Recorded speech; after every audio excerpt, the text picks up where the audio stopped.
શું છે આખો સમગ્ર મામલો? જે ગઈ 19 અને 20 તારીખે જે રાજકોટ ગ્રામ્ય પોલીસના શાહપર વેરાવળ પોલીસ સ્ટેશન છે એમાં જે છે એ પોલીસ સ્ટેશન વિસ્તારમાં એક ખૂબ જ મોટો ધાડનો બનાવ બનેલો હતો.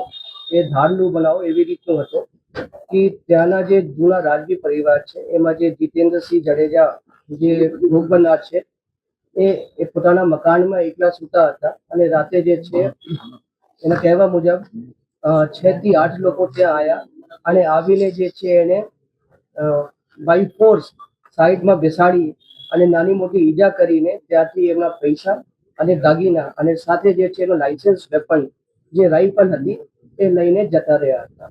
હવે જે બનાવ છે ખૂબ જ સિરિયસ બનાવ છે હતો અને બનાવ જે છે એ તાત્કાલિક જે છે એ રાતનો બનાવ હતો. પોલીસે જે છે ઇમિડિયેટલી શાહપર વેરાવળ પોલીસે રિસ્પોન્ડ કર્યું હતું. ત્યાં જઈને જે છે જે રીતે કોઈ પણ સીન ઓફ ક્રાઇમ છે એને સિક્યોર કરવામાં આવે છે તો એ સીન ઓફ ક્રાઇમ જે છે પ્રોપર સિક્યોર કરવામાં આવેલ હતો. ત્યારબાદ જે સીન ઓફ ક્રાઇમની વિઝિટ જે છે એ એસપી રાજકોટ ગ્રામ્ય શ્રી વિજયસિંહ ગુર્જરે કરી હતી અને ત્યાં જે છે એમની અધ્યક્ષતામાં એફએસએલ ને બોલાવેલું હતું અને સાથે સાથે ફિંગરપ્રિન્ટ એક્સપર્ટ અને જે ડોગ સ્ક્વોડ છે આ ડોગને બોલાવવામાં આવેલ હતું. હવે ડોગ અને એફએસએલ અને જે ફિંગરપ્રિન્ટ એક્સપર્ટના આધારે સ્થળ ઉપરથી જે જરૂરી એવિડન્સ કલેક્ટ અને ગેધર કરવામાં આવેલ હતું.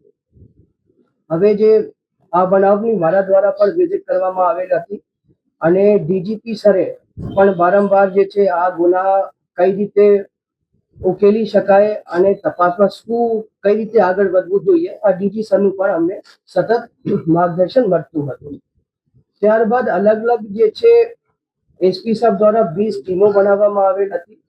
આ ટીમોને જે છે અલગ અલગ ટાસ્ક જે છે સોંપવામાં આવેલ હતું. એક અમુક ટીમ જે છે આ લોકો જે આરોપી જે રસ્તાથી ગયા હતા એ રસ્તામાં જે છે તમામ જે સીસીટીવી કેમેરા છે એ ચકાસણી કરતા હતા.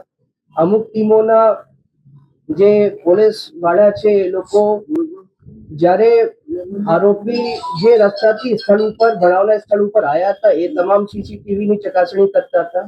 અમુક લોકો જે છે સ્થળ ઉપરના ટાવર ડમ્પ આઈપીડીઆર ડમ્પ આ ટેકનિકલ ડિટેલ્સનું એનાલિસિસ કરતા હતા અને અમુક લોકો જે છે જે અગાઉ જે લોકોએ આવી પ્રકારના એમોથી ગુનો આચરેલો છે એ જે જૂની વિગતો કાઢીને આરોપી હાલ બેલ ઉપર છે, આરોપીની લોકેશન ક્યાં છે, આરોપી જે છે કઈ ટાવર ડેટા પર આરોપીનું હાલનું નંબર મેચ થાય છે એ બધી જે છે ચકાસણીઓ કરતા હતા.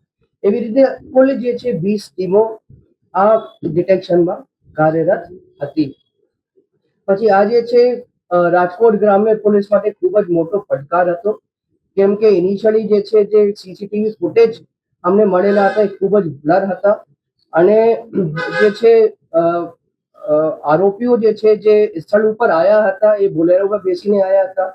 પછી આ બોલેરો વાળા પરત જતા રહ્યા હતા અને જ્યારે આરોપી જે છે સ્થળ ઉપરથી જે ગુના કર્યા પછીનો જે આરોપીનું જે કંડક્ટ હતું એવી રીતે હતું કે આરોપી જે છે આરોપીઓએ આજુબાજુના વિસ્તારથી 3 મોટરસાયકલો ચોરી કરી એ મોટરસાયકલ ઉપર બેસીને ત્યાંથી નાસી ગયેલા હતા.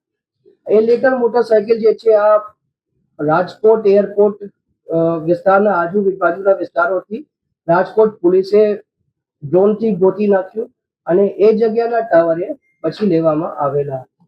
પછી એ કેસ જે ક્રેક થયું એ 2 વસ્તુથી ક્રેક થયું. નંબર 1 જે છે ટાવર ડબમાંથી એવા શંકાસ્પદ નંબરો મળ્યા અને બીજી રીતે જે સીસીટીવી ફૂટેજ ટીમ છે અને જે અપ્રોચના જે સીસીટીવી ફૂટેજ છે એ સીસીટીવી ફૂટેજમાંથી અમુક એવા શંકાસ્પદ લોકો મળ્યા જે પછી અમે લેટર આઈડેન્ટિફાઈ કરી શક્યા હતા. પછી આ અનુસંધાને જે છે આ અમુક આરોપીઓની લોકેશન જે છે દાહોદ બાજુ આવતી હતી તો જે છે અમુક ટીમો જે છે ત્યાંથી રવાના થયેલી હતી. ત્યાં જે છે ત્યાં દાહોદમાં જે છે Panchmahal Godhra range DIG madam SP Dahod અને એમની ટીમે પણ રાજકોટ પોલીસે ખૂબ જ સરસ જે છે સારો જે છે સહકાર આપેલો હતો અને એ લોકોએ દરેક રીતની આરોપીને ઓળખવા માટે પણ અને આરોપીને કઈ રીતે જે છે હસ્તગત કરી શકાય એ માટે પણ ખૂબ જ જે છે રાજકોટ ગ્રામે પોલીસની હેલ્પ કરી હતી. હવે આ ડિટેક્શન થી જે છે 3 આરોપી જે છે આ રાજકોટ પોલીસ એ ધરપકડ કરી છે. એ આરોપીનું નામ હું બતાવું છું. એ બનસિંહ ઉર્ફે બન્ના હેમરાજ સિંગાડ, એ જાંબુઆ મધ્યપ્રદેશનો છે. એ જાંબુઆ અગાઉ આરોપીના ગુનાહિત ઇતિહાસ છે. તેઓ જે છે જાંબુઆ અને અજમેરા પોલીસ સ્ટેશન ધાર જિલ્લામાં છે. ત્યાં જે છે આ ધાડ અને ધાડની કોશિશના ગુનાઓના આરોપી છે. જે શેતાન દિવાનભાઈ, જે આપણે જે બીજા અટક થયેલા આરોપી છે, એ ગરબાડા દાહોદના છે. એના ઉપર જે છે કુલ 7 જેટલા પ્રોહિબિશનના ગુના છે. અને જે ત્રીજા આરોપી જે પકડાયા છે તે આરોપીનું નામ છે દિનેશ શેતાનભાઈ પરમાર, જે ગરબાડા દાહોદના છે. અને એના ઉપર પણ 2 પ્રોહિબિશનના ગુનાઓ દાખલ છે. જે પકડવાના બાકી આરોપી છે એ કુલ 5 છે. જેમાં મુખ્ય જે આરોપી પકડવાના બાકી છે એનું નામ છે કમલસિંહ ઉર્ફે કમલસિંહ માવજીભાઈ સિંગાડા, જે જાંબુઆ મધ્યપ્રદેશના છે. અને કરણસિંહ મડિયા, એ પણ જાંબુઆ મધ્યપ્રદેશના વતની છે. હવે જે છે આરોપીઓ પાસેથી જે મુદ્દામાલ કબજે કરેલા છે એની વિગત હું આપને જણાવું છું. એ ધાડમાં જે મુદ્દામાલ